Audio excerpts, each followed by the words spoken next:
Hi everyone, welcome. We're down here in my wormery preparing to check in on a couple 110-day-old European nightcrawler systems. Most of the stuff about them is pretty routine. We're at feeding number 11 today. It's been 10 days since we last checked in. But the one novel thing about these systems is what we're doing in them. And it was right there on the green board, so you've already got a little sneak preview as to what we're going to talk about here. It's the composting of fabrics, in this case cotton. And the way we're performing the test on this go around is with t-shirts. We've done it in the past. We've composted socks, towel, and in this case we're doing t-shirts. So we're going to get these systems up on the bench, check out how those t-shirts are coming along, and we're going to get them fed. So let's get to work. The last time I composted fabric was when I did towel, and the towel is pretty much all through and through. It's pretty much all cotton, terry cloth. But for one spot I found was right along the very edge of the towel, where I guess they need to fold the material back a little bit and sew it. There they use something that doesn't compost down, some sort of presumably synthetic material that was left behind, or maybe I don't know what it is about this stuff. I'm assuming it's a little bit stronger or whatever the case may be.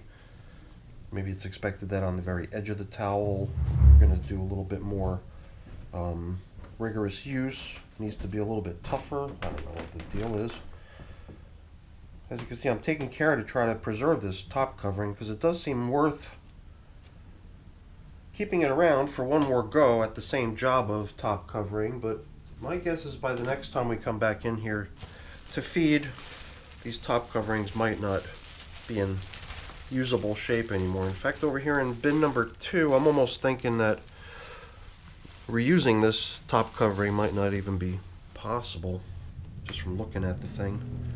Maybe the edges are still intact, but the middle section is basically toast. But then again, we did have a little bit of extra material here on the edge. If we unfold it, suddenly we've got ourselves a somewhat longer piece of material, which, I don't know, maybe with that extra not fabric, a little bit extra material there, we can still come back in and preserve the pieces to serve once again as top coverings, but definitely for just one more round if you ask me. As for feeding zone indicators, I don't even know if these systems had them. In my bins it's usually just a piece of paper, my case is typically a coffee filter, positioned over where we last fed to help us find our way back. I would say 95% of the times I finish off in my worm bins, I lay down a feeding zone indicator, even though 95% of the time I feed down the middle, meaning I'll find my way back pretty easily. But it just seems like a fun way to set up your bin at the end and also give all those filters that would just otherwise be stacking up and having no specific purpose, give them a little job. And usually one or two uses, same as the top coverings, they just turn to mush and become worm food in the end.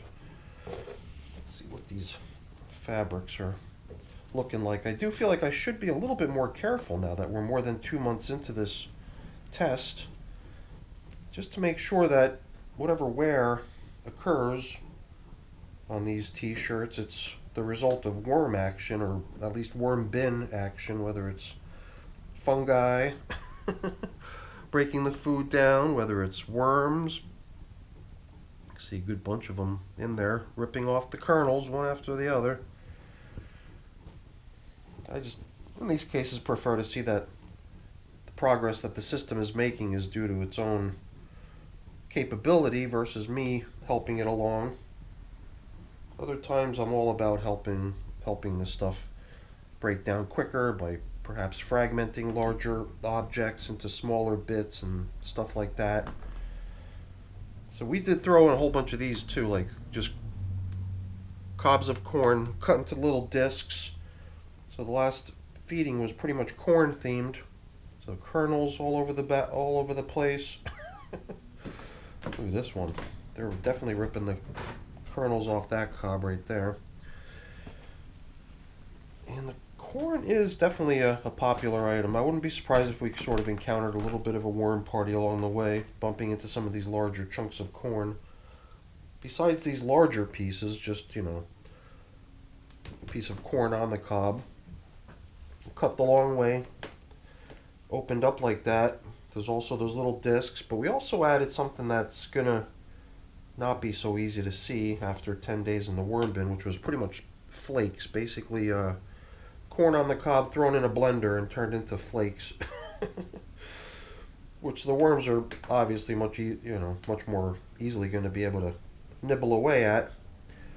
This just seems so weird because in the past it always felt like I could just grab one section of the t-shirt and kind of pick the whole thing up, you know, but now I'm almost feeling like I've got individual sections that are in a way holding together for whatever the reason,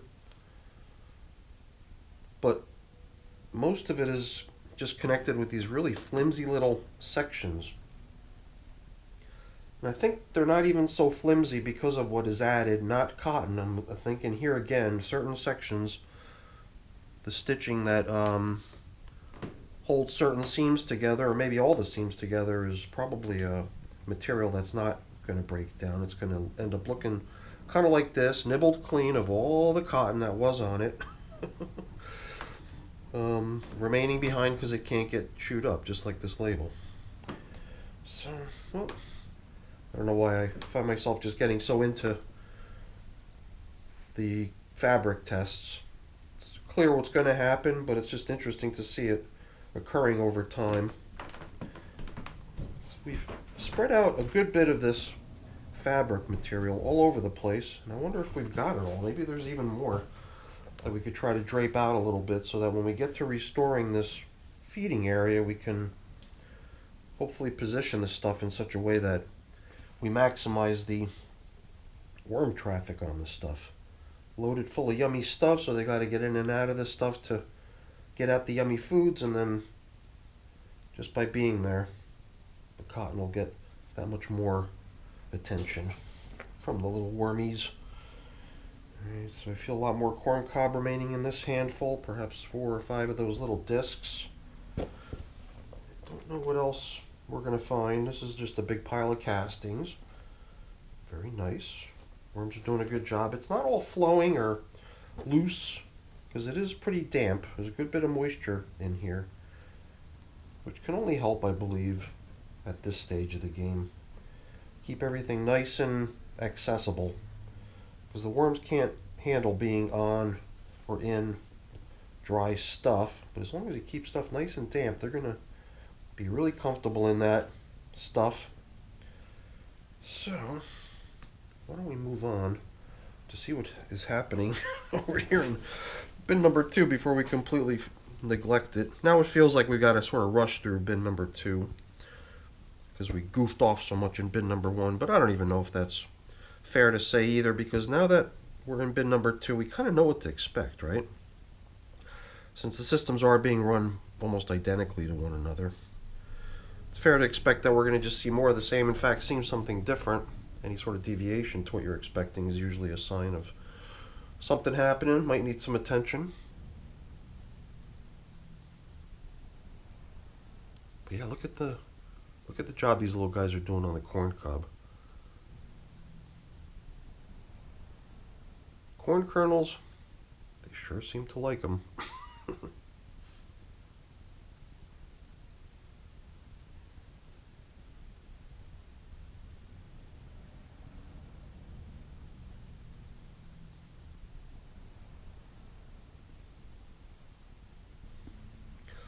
It's so funny how I can feel the little guys forcing their way in between my fingers, forcing my fingers to have to spread open a little bit, it feels, as they kind of jam their way through and try to dive down, attempting to get out of the bright lights. So let's see, I think since we sort of made it up as we went along in bin number 1 in terms of what to do, now we've got some sort of a template to follow. So I think step 1 will be to get this whole thing unearthed, because if I'm trying to force a piece of it to be out in this corner here and it's still hanging on by some threads, I feel like I'm putting the material under undue stress. You know, just trying to keep to that whole thing of not interfering too much if possible in the breakdown process, so I can actually see the progress the breakdown process itself makes versus me helping it along. Alright. I don't think we've even done this edge here, and there's probably another big hunk of it to be draped out. I believe we took the same approach last time too in terms of trying to expose yummy foods to as much of this fabric as possible. We took all that corn that you're seeing and we laid it in little small portions, sort of distributing it across the surface of the fabric as evenly as possible to try to get as much of it exposed to yummy food as possible. I don't know why I just can't seem to resist trying to get a close-up of the little wormies.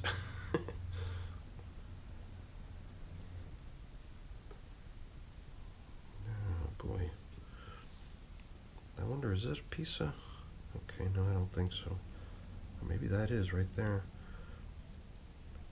For the longest time, perhaps now being the end of that period of still being able to consider this as one continuous piece of material.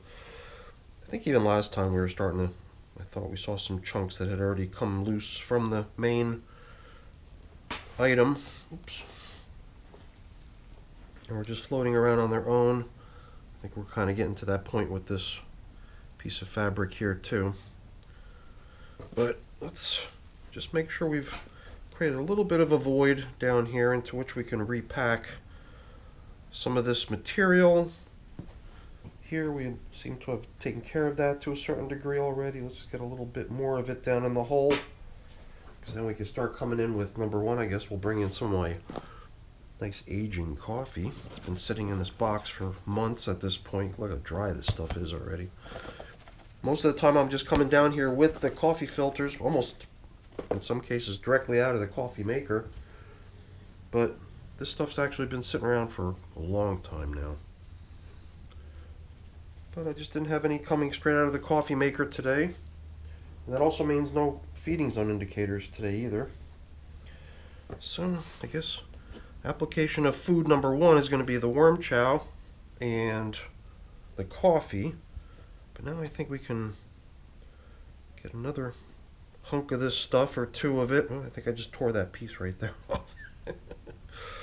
Some more of it down here, maybe save a little bit out here on the side for yet another layer if we can divvy the application of this stuff up, because we've got not only the old foods, which I thought I would cover up with this last layer, and then the newest foods getting piled on top. That seems like a really nice, tempting feeding zone for these little guys. So cool how they make their way into this corn. Alright. There was a lot of this stuff floating around over here. I thought I kept it all together.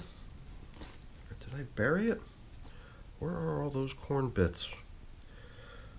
You know, I don't think it's so important that it all be in the center in the feeding zone, but if it is, you just get a better chance at checking out its progress over time if it's where all the action's going to be. Here too, a couple pieces of corn here, another one. Yeah, it's certainly not important to round it all up, but I just like to try to keep it all sort of together there. And that last layer starts to tell me, am I being overly stingy with bedding, trying so hard to focus their energy on the shirt? I don't know. Let me know what you think. Perhaps the one thing I could do is go to my box that I believe still has some leaves remaining in it and use those leaves as at least a nice top covering, sort of a surface treatment of lovely leaves to cover things up in here. And you know, I took a peek at this material to see if there was anything that might come across as really tempting and delicious and juicy or fruity or sweet smelling. And it just seemed like a whole bunch of vegetable and leaves, root vegetables, who knows what else. So this stuff doesn't seem to me like it needs to be covered up so much. I always feel like I've got to keep all my foods in my bins tightly covered up for some reason. But I see so many people leaving the food almost out on the surface, sprinkling it with a little bit of bedding, and then calling it a day. I so rarely do that. I always excavate around the feeding area and then cover it all up so tightly. I'm just wondering if we can maybe limit the amount of top cover we put over today's feeding. Perhaps just bringing back enough of this stuff that's out on the edges to level things off for the most part, and then leave it at that. This will be much more of a surface type feeding than what I normally do. And here you can see some of the old leaves that had been sprinkled in here once upon a time in the past. I do remember from watching the video from the last check-in how a whole bunch of that sort of stuff, all these little chunks of leaves, all got neatly blended in throughout the system. And I just like it when there's a bunch of that sort of stuff floating around in the bin to be blended in. And that's the other reason I want to get some more of it in here. I guess in that edge right there, it just felt like the level was so low that I wanted to fluff it up enough to just bring it up to make most of this seem level, but to a large degree it's got a little bit of a mound, especially over here over the feeding area. So on this piece of paper, even though the middle of it seemed awfully worn, it still seemed to me like the whole thing was a single sheet of paper. Here too, I think we've unfolded the edges, or no, maybe not this one. Whatever, we'll leave it be. This one did somehow seem to be in slightly better shape than the other one did. Seemed to be, so you know what? Let's give them a little treat here. This is pulverized eggshell, which will come in here as grit for the worms, but instead of blending it in with their feeding, here we've just sprinkled that out on top, right onto the top covering paper. And I think the worms will come for it. Once they catch on that there's some of that stuff around, they just seem to have like a party and try to gobble it all up as quick as they can, because it's a lot more popular than I thought it was. When you start seeing the way they respond to this stuff and how they come out for it, you realize that they really, really like their grit, it seems. Alright, well, that's our check-in now with our fabric test. That's day 65. If you ask me, I think it's coming along quite nice. And certain parts of the fabric are really unrecognizable.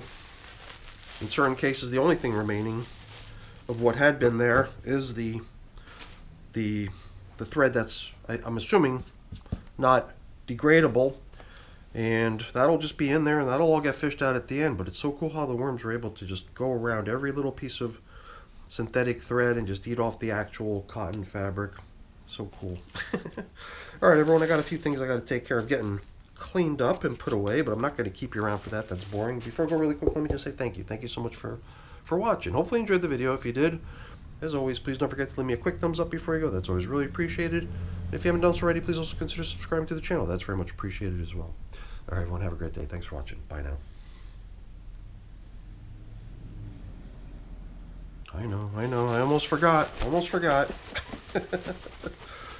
Let's make good on our promise. Doesn't have to be anything fancy, but it will come in as really nice stuff to blend in during the next check-in. All this leafy matter, not even so much, but for some reason I think the worms will appreciate it. Alright everyone, thanks again for watching. Bye now.